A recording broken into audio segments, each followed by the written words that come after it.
Welcome, everybody. This is Hugh Massie, the CEO and founder of DNA Behavior International. And today I'm delighted to be hosting another one of our Identity EQ interviews. And I've got Kenyatta Turner with me. And Kenyatta has been working with us for the past couple of years using the business DNA discovery process with her clients. She is a behavioral superpower diva. She's all about helping teens, families, entrepreneurs, business professionals uncover more about who they are, grow through greater self-awareness. She's a certified coach, highly motivating individual, and I think is going to lift the lid on herself today, but also on a whole lot of key insights that she has about helping people. So, Kenyatta, why don't you just tell me a little bit more about your career journey to date, how you've got to this place of being the behavioral superpower diva, and we'll go from there. Oh, thank you so much, Hugh. Thanks for having me. First, I want to say I just appreciate you. I'm excited to have this conversation. So thank you. Oh my gosh. I'll go back way back, but not too far back. And I'll just start when I was 18 years old. And why that's so pivotal is because I started working at colleges when I was 18. Now, why that's interesting to me, at least, is because most people don't even realize there's other jobs at a college other than teaching. And the reason I know that is because I spent 20 plus years in that industry. And every time I asked, or someone said to me, "Oh, what do you do?" And I said, "Oh, I work at a school, at a college." And they would say, "Oh, what do you teach?" And I would say, "I don't." And they would look at me and go, "Well, what do you do?" And I say, "Do you know there's other jobs at a college other than teaching?" And they'd be like, "What?" I'm like, every other job that's there, right? So I worked in the administrative offices. I ran departments for 20 years, career services, student services, director of admissions, marketing. I loved what I did, and I accidentally fell into that when I was 18 years old. So that's really where my career started. I started as a temp in the filing office in admissions, and I woke up 13 years later and I was still at DeVry University, having moved up the ranks in my career very meticulously. But I think that was really where it all started for me, working with people in the way that was very natural for me even then. I didn't know why. However, I know why now, but it was something I fell in love with right away. So I kind of grew up in the educational system, running colleges. Yeah, so you're always, for just what you're describing, had people-orientated roles. Yes. When you were working at the college. But what prompted you to take the role at college? Was it that you were already a student there and there was an opportunity? No, actually, I was working in retail at a mall. And I got fired.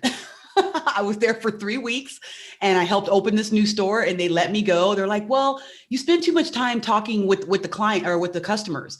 You're too friendly with the customers." I'm like, how is that even possible? And they're like, "Well, you're supposed to be making sure they're not stealing anything." And I said, "Well, are they stealing anything?" And they said, "Well, no." I said, "Well, that's of course not, because I'm standing right there talking to them."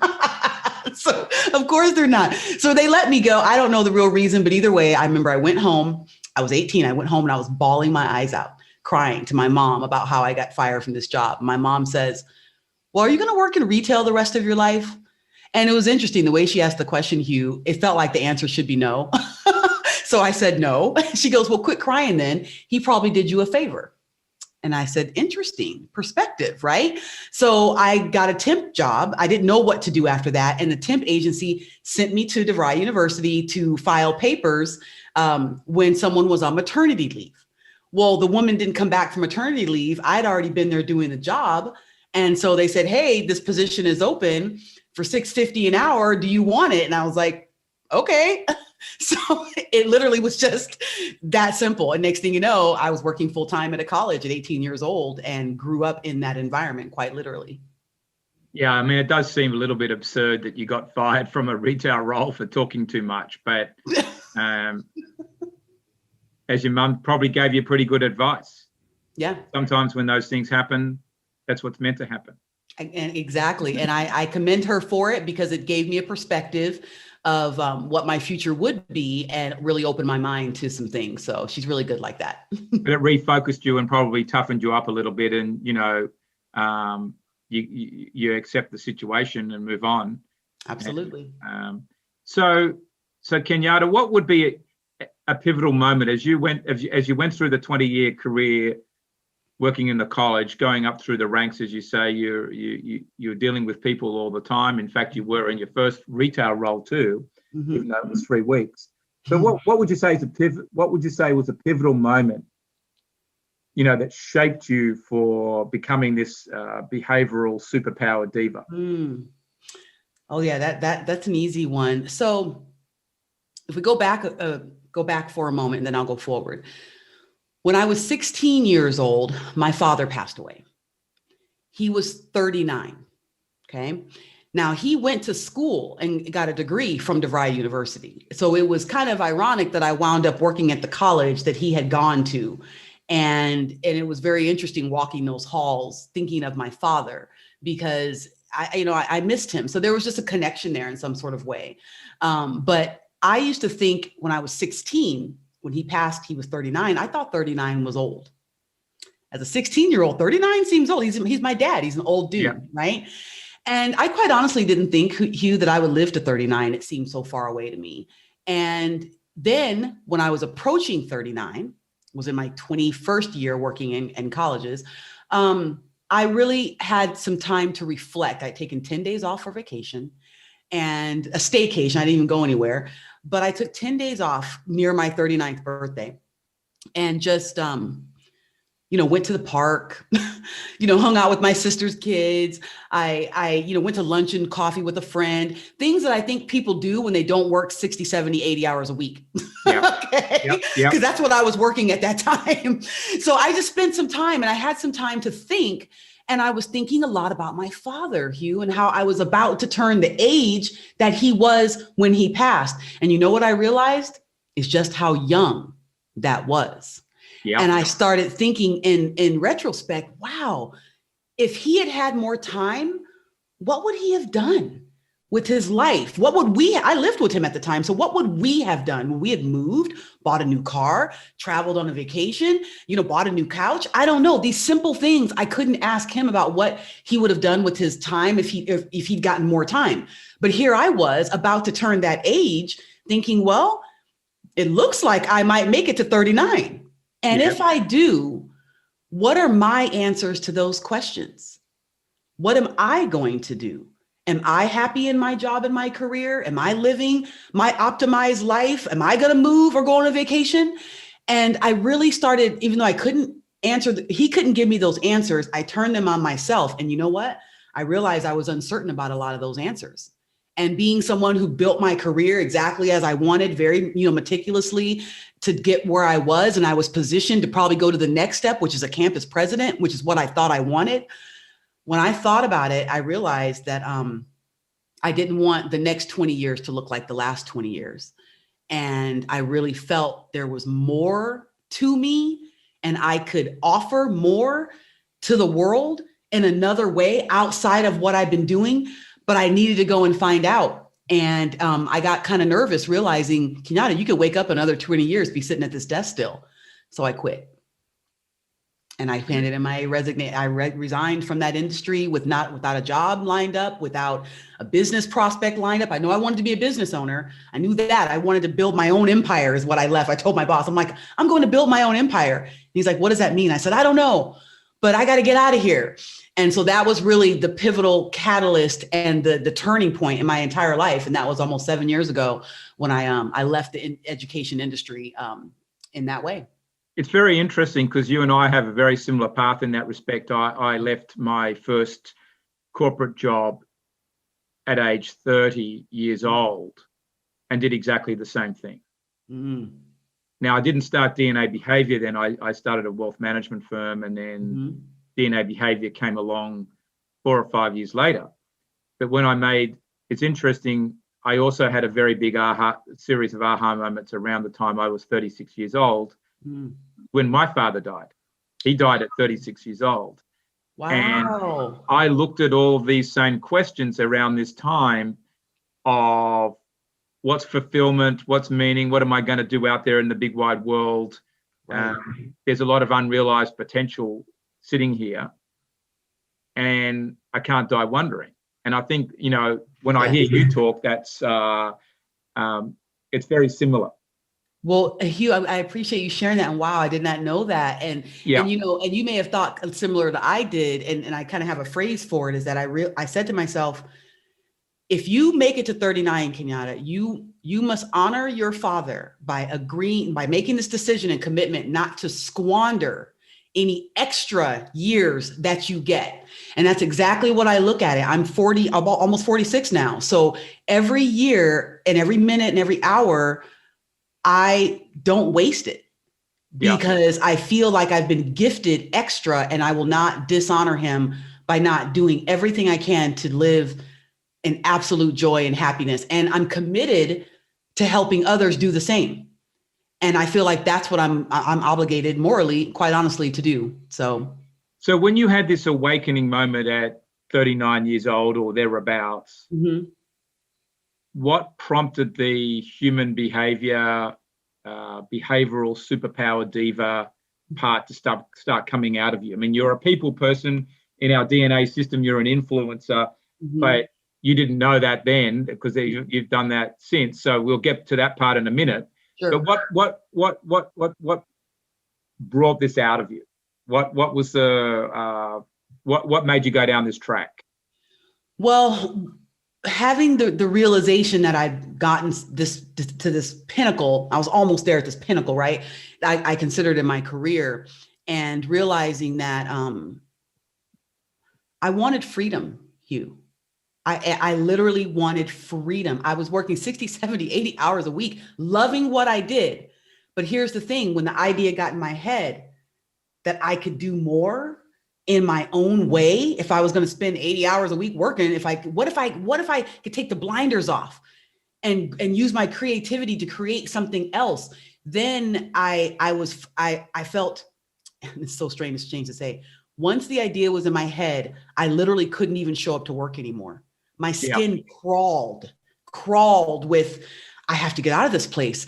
And I called my mom, and going back to my mom, right? Who's always been an entrepreneur, always. She's never worked a job since I've been born. Okay. So I called her and I said, Mom, I think I need to quit my job.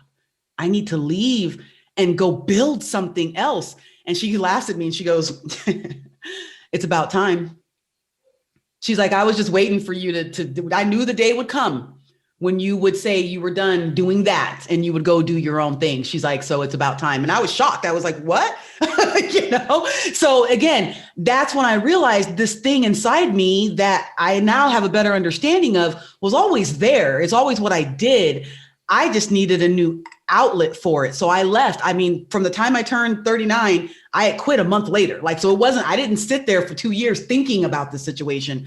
I physically couldn't even be there anymore. My passion was gone. Yeah.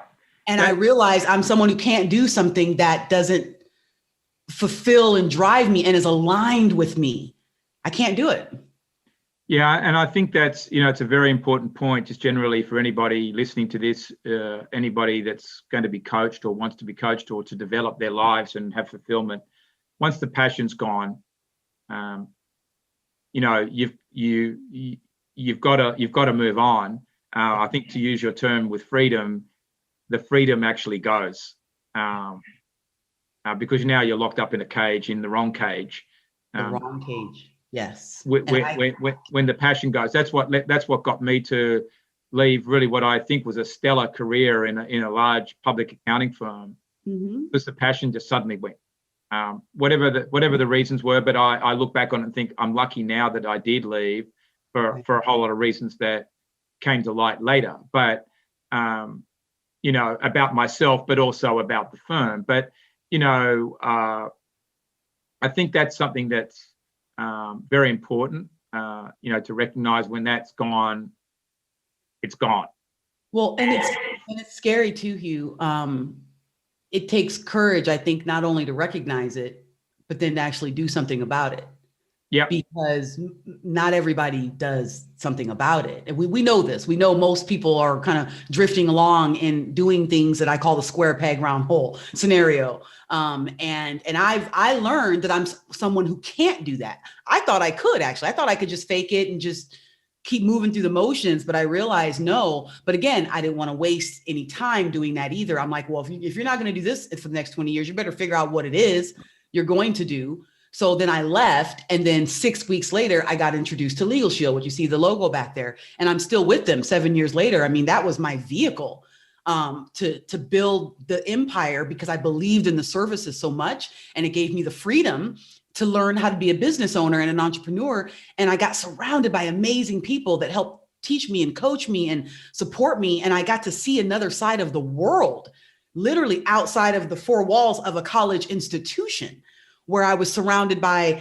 employees and students. Those were my people I hung out with, right? And which taught me so much about learning and cultivating people, because I ran departments. And I worked with the students. So I was always about personal and professional development with anyone who crossed my path. I would literally say that to them. My job is to develop you personally and professionally. And they would be like, what? I'm just running the coffee shop at your school. I'm like, no, you're not just running the coffee shop. There's more to life, and there's more to your responsibilities here. But when I found LegalShield, I thought it was my vehicle. And then it was a few years later when I realized that, well, let me back up. I started teaching at a college. I teach personal development at a community college, helping students get ready to get prepared for their GEDs. I teach mindset, initiative, goal setting.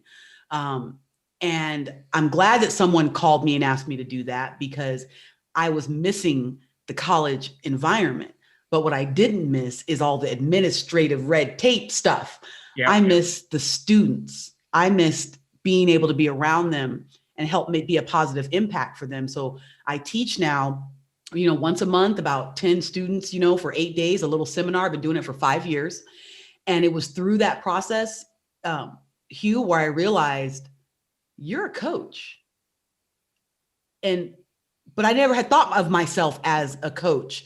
But it was through that process of what I was doing with LegalShield, what I was doing with these students, where I realized this is supposed to be your freedom empire. This is what you're built to do, is to help develop people and use your whatever skills you have, this thing you have, to help people, help them think differently, help them show up differently. And then I got introduced to knowing my behavioral superpower and my DNA behavior. And that is a whole nother story. So we'll get to that part in a minute. So really, if I just sort of level set this, the freedom part and getting in touch with that's your why in life is yes. Giving people freedom. Yes. And they get that through greater self-knowledge, personal development, which you help them with. You got out by leaving the university, you've got out of the administrative side of things, which probably holds you back. They're not something that you're going to be passionate about. Doing details, it's not for you, it's not your thing. For others, it is. Mm-hmm. So the whole human side of this is really your why. But in working with LegalShield, it is providing business solutions, employee benefits, yes. Protection. So, there's a service there, but your why for doing that is freedom. Yes. Yes. I feel like I can get freedom from doing it, and I provide freedom to those who have access to the services. Absolutely. But it's got to come with some coaching, personal development help of the people. That's really how you engage with them. Yes.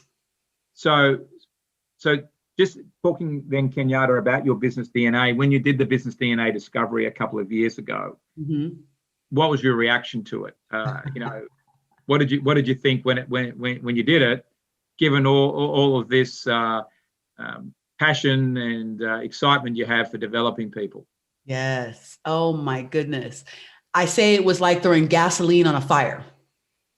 And the reason being is that at the time that I took my exercise, which was January 2019, at the time that I did that, I had already been on this path of trajectory of personal growth and self-development, like intentionally. I was in a weird place. And I was struggling with some things, and I was trying to figure out how to get out of this rut that I felt that I was in. And so I dove into personal development, reading and getting coached and joining masterminds and learning to meditate. I was in that phase of my life. And then I get introduced to this, and I learn my behavioral, my DNA behavior. And I look at this report, the very first paragraph at the top. It was the brightest bulb of aha moment to me. Just that first paragraph alone that explains what an influencer is. Yeah. And I said, whoa, that's what I've always done. I could never have articulated it that way. I think back to my 12-year-old friends when I was 12, who would say things to me about how I showed up to them and who I was in my circle of friends. This is what I was doing. And I was blown away. And so then learning and understanding and getting coached through the information about how, and I'm like, oh, well, that just answered all of those questions about why I am the way that I am and why I cannot help it. So then I learned really quickly, not only what my powers were, but what my kryptonite is. And why certain things have happened in my life and why I've handled things in a way that wasn't always optimal. But it's what I did. It's how I showed up. So it really gave me an opportunity to kind of really look at all that. And once I applied it to the personal development I was already doing, Hugh, and realized just so many things, I was like, this is the answer. This is the answer. And I realized I had to share it with other people. So out of the report, what did you see as the kryptonite? What was just to be more specific? Oh, it's more specific. Yeah. So for instance, my results versus relationships as an example. Yeah. I'm 93 on results versus relationships, which at a glance may appear that I don't build relationships and don't have any need for them, but I know that's not true. However, I know I've always been someone who's extremely results focused. If something needs to get done, I'm getting it done. But I might build the relationship in order to get the thing done, but maybe not maintain it or cultivate it as readily as it needs to be. But I can think of situations, where I needed to cut a relationship and where I've done so very succinctly. And now that could be a good thing or a bad thing, but I can see how my mentality towards that situation could have probably used a little more balance at times, maybe. Yeah, but I also understand how I'm wired. No, but I think this is important to understand for an influencer, and therefore for our listeners, just to connect the dots, because they can't see your report. But Kenyatta's kryptonite, if you want to call it that, or strongest behavioral factors, are being outgoing and in particular communicating with people. Mm-hmm. And then being what we call fast-paced, which is, really comes with that quite rational, but also quick to take action. And that's where, even though you're an influencer and you love people, you're very quick in building a connection mm-hmm. to get a result, to build connection with people. And you will build connections with a lot of people. Mm-hmm. That's really the strength, and you will really be encouraging them to take action. Yes. And to take action quickly. You're not someone that's going to want someone just to sit there and take a long time about it. When you can see what they need to do, you're going to want them to, and you snap your fingers, you're going to want them to jump to it. Right. But I think also coming up with this, Kenyatta, and I don't know how you feel about this, but I think it's also connecting with a lot of people. We can be influenced, you can be an influence or influence people, but are you going to influence just a few people? A handful? Or are you going to influence the masses? For me, it's always about the masses. Yeah, well, I thought it would be. But there's nothing wrong with either way. It's more, what is it for you? And I think this is something that's important to bring out as we start to talk about your identity in terms of influencing the masses. Yeah. And to get them to take change within themselves, to discover their own kryptonite. That's why you're calling it behavioral superpower. I love the term kryptonite. Mm-hmm. We've all we've all got kryptonite inside us. Yes. In a way, as I said to someone this morning, we're in a call, we're put on this earth to find what that kryptonite is and start using it. There you go. That's the reason to come to earth. And some find it naturally, then they lose it. Others take a longer time to find it, they get it, and then they really start to use it. And we all have seasons when we use it. But I think you're really about influencing people to use that kryptonite, to find that kryptonite. And be aware of it. You know, I like to say that, you know, we have a baseline. Like, I know what my baseline is. But how I would normally show up isn't always going to best serve me. So for me, I think one of those powerful things, Hugh, that I've learned through this process is that situational awareness, going, okay, this is one of those moments, Kenyatta, when you might show up like this, but that's not the best scenario for that moment. So I believe that the true walking in my greatness, I say, is to recognize my powers and all their glory, but to realize that they need to be curbed at times and in certain situations, because it may not always be optimal for that situation. I use the example of Hulk, right? You know, Incredible Hulk, he smashes, that's what he does. But sometimes he needs to turn back into Bruce Banner before he breaks everything. And so I think you say, check yourself before you wreck yourself. I think that's how you say it. So for me, it's kind of that same thing. And I think learning about this information has brought this identity out in me that I'm unapologetic about. I don't have to make excuses anymore or understand why people, and when I was a child, I would always be told, Kenyatta, quit talking, quit talking. And I'm like, but I have something to say. I want to share. I want to help, you know, but people try to oppress those things because they don't understand them in people. They take it personal. But now I've learned that no, I say it's not personal, it's just science. But I love it. And I love what it's taught me about myself.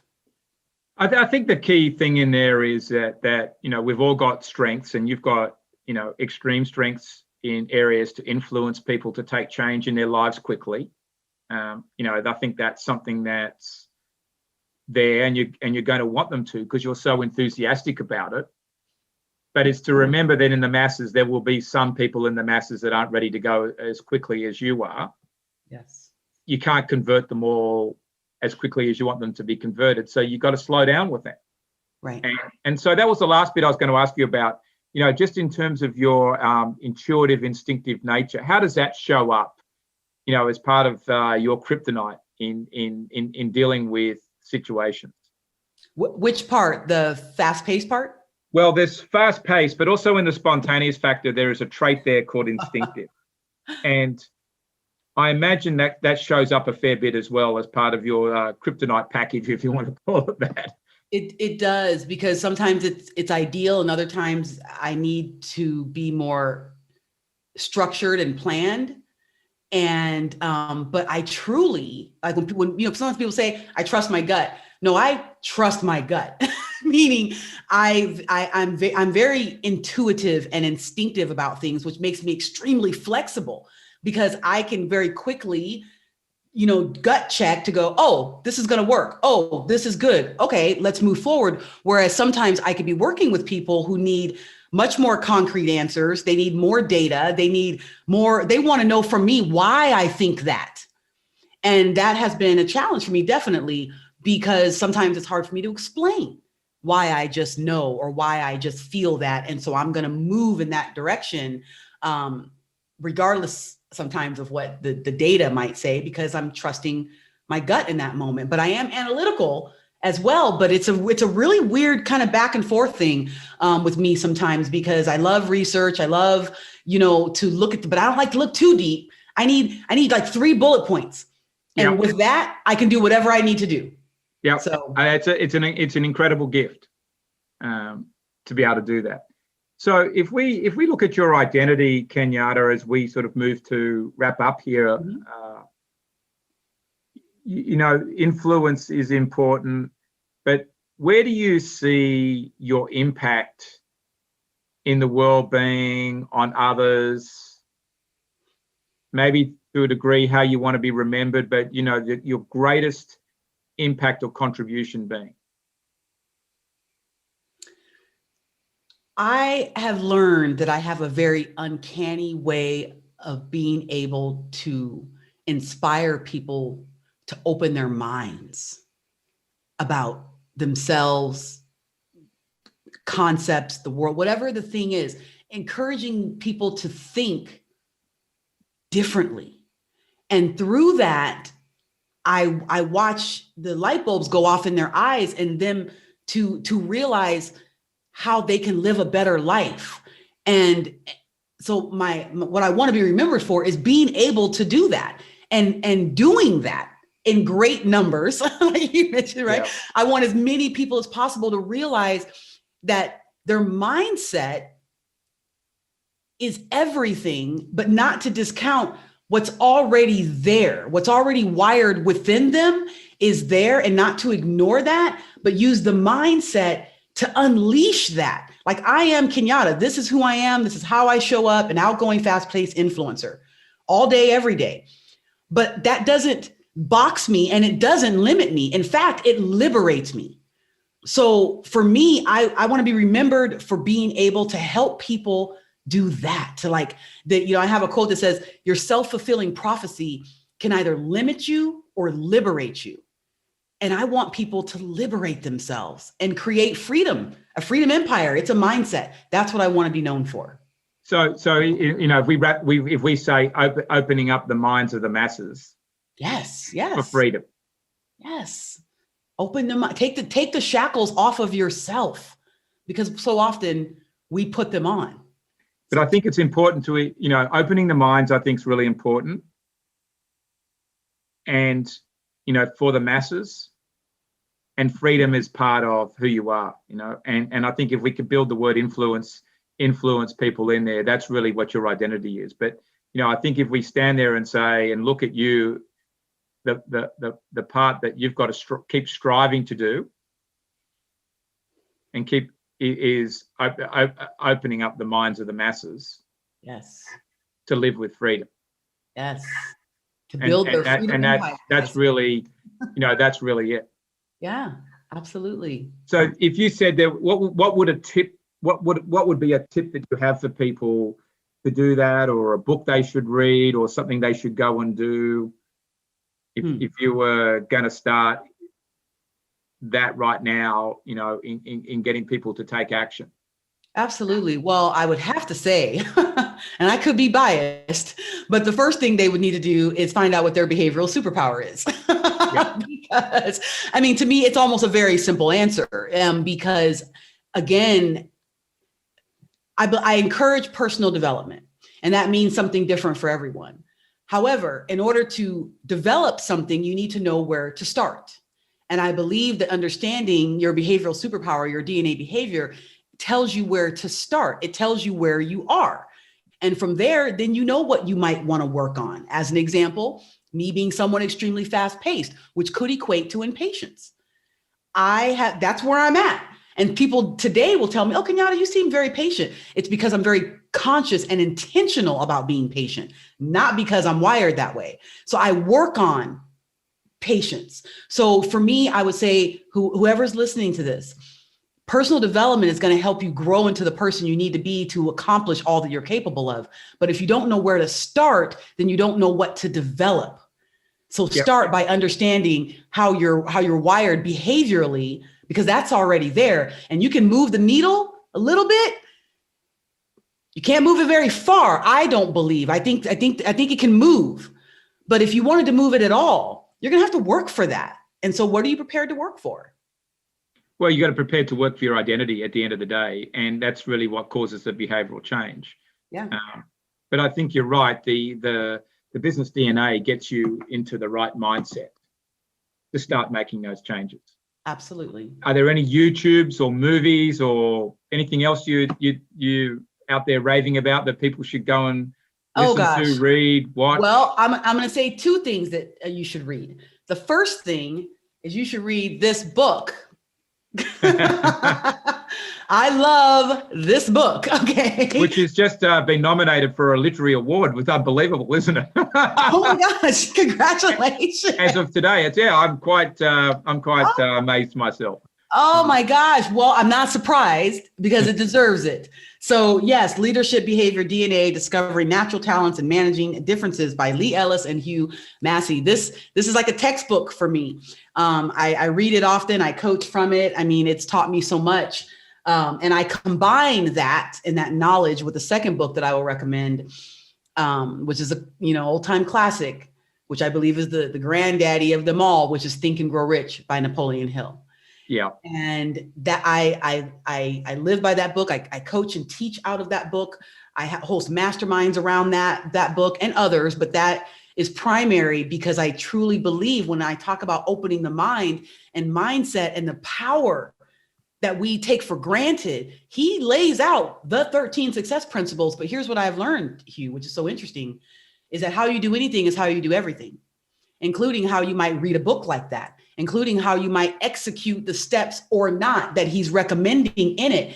Everyone does it behaviorally, whether they realize it or not, which is why that behavior piece is the first step in all of my coaching programs, all of my masterminds, is I coach them on their behavior while we read and execute the book.